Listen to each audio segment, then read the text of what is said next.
ने तो जीना मुश्किल करके रखा है। ऐसे में एक बादलपुर नाम के गांव में एक गौरी नाम की औरत अपने पति हरिया और अपने 2 बच्चों पिंकी और राहुल के साथ रहती थी। वे लोग जमींदार के खेतों में मजदूरी किया करते थे। वे लोग बहुत गरीब थे। गौरी और हरिया मजदूरी करके अपने घर का गुजारा करते थे। एक दिन सुबह सुबह, चलो बच्चों, जल्दी उठो वरना स्कूल के लिए देरी हो जाएगी।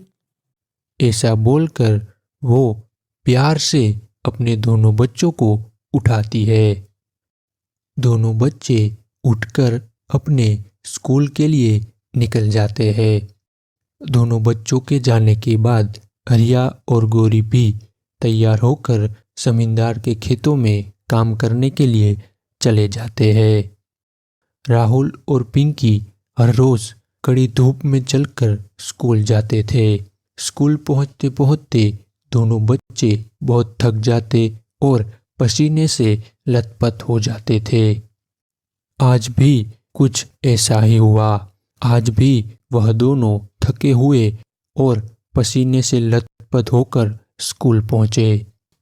उन दोनों की यह हालत देखकर एक बच्चा जिसका नाम रोहन था वो बोला, अरे देखो देखो, ये पसीने से नहाए हुए दोनों लल्लू आ गए। ऐसा मत कहो रोहन, बाहर बहुत गर्मी है और हम पैदल चलकर स्कूल आए हैं, इसलिए हमारी हालत ऐसी है। तो उसमें मैं क्या करूं? तुम अपने पापा से बोलकर एक गाड़ी क्यों नहीं खरीद लेते? अरे मैं तो भूल ही गया था कि तुम लोग तो गरीब हो। तुम्हारे पापा और माँ हमारे खेतों में काम करते हैं। तुम लोगों को तो खाना भी मुश्किल से मिलता है, तो तुम्हारे पास गाड़ी कहाँ से आएगी? हा हा हा हा हा। बेचारे दोनों बच्चे कुछ नहीं बोल पाते और वहाँ से चले जाते हैं। शाम को जब सब साथ में बैठकर खाना खा रहे होते हैं तो उन्हें बहुत गर्मी हो रही होती है। तब पिंकी बोलती है, गर्मी कितनी बढ़ती जा रही है, ऐसे में कुछ भी नहीं हो पाता। गर्मी के कारण पूरा शरीर पसीने से लथपथ हो जाता है। ऐसे में अगर घर में एक पंखा होता तो कितना अच्छा होता। उसकी बात से सहमत होकर गौरी भी हरिया से कहती है, हाँ जी, आप अगर एक पंखा ला देते तो अच्छा होता। अरे कहाँ से ला दूं पंखा? हमारे पास उतने पैसे ही नहीं है। फिर सब सो जाते हैं। अगले दिन रविवार था। पिंकी और राहुल के स्कूल की छुट्टी थी, इसलिए राहुल सुबह जल्दी उठकर नदी किनारे चले जाता है।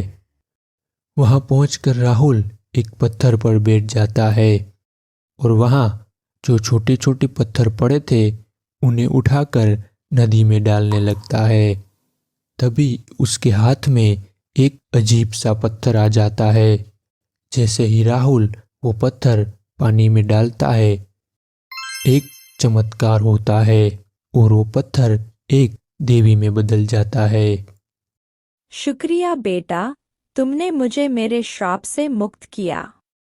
दरअसल एक ऋषि ने मुझे श्राप दिया था कि मैं पत्थर बन जाऊं। मैं तुमसे बहुत प्रसन्न हूँ, मांगो तुम्हें क्या चाहिए। वैसे तो मुझे कुछ नहीं चाहिए, पर इस साल बहुत गर्मी पड़ रही है और हमारे घर एक भी पंखा नहीं है, इसलिए आप मुझे एक पंखा दे दीजिए। राहुल की बात सुनकर देवी कहती है, ठीक है, मैं तुम्हें एक जादुई पंखा देती हूँ। ये एक जादुई पंखा है, इससे तुम जो मांगोगे वो तुम्हें मिल जाएगा। किंतु एक बात याद रखना, अगर तुम इससे लालच से कुछ मांगोगे तो ये पंखा तुम्हें बर्बाद कर देगा। ठीक है देवी, मैं इस बात का ध्यान रखूंगा। ऐसा बोलकर देवी उसे एक पंखा देती है। ऐसा बोलकर राहुल वो पंखा लेकर अपने घर चला जाता है। घर जाकर वो ये बात सबको बताता है और उससे वो घर का राशन मांगता है और उनके सामने तुरंत अनाज आ जाता है। ये पंखा उन्हें बहुत अमीर बनाने वाला था। अब उनकी गरीबी के दिन जा चुके थे, लेकिन भगवान झूठ ना बुलवाए।